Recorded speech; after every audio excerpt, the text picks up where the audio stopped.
Every one of us needs money. We cannot say, because I'm a pious person, that's it, I will live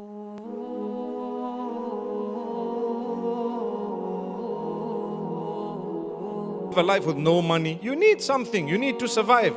You need to actually earn. And this is why Allah Almighty has made it compulsory upon you to go and earn a living. You need to make sure you are doing something to earn so that you can fulfill the basics for yourself and those who are dependent upon you. In our quest for wealth and in our quest to earn in order to be able to lead a comfortable life, which is a good thing, while we want to earn, we have a sense of fear. Where is that fear coming from? Wallahi, it is coming from shaitan. Tawakkul is the person who does al-akhdhu bil asbab, the one who makes sure he does whatever is in his capacity, God-given capacity to achieve what he wants, then he relies on Allah.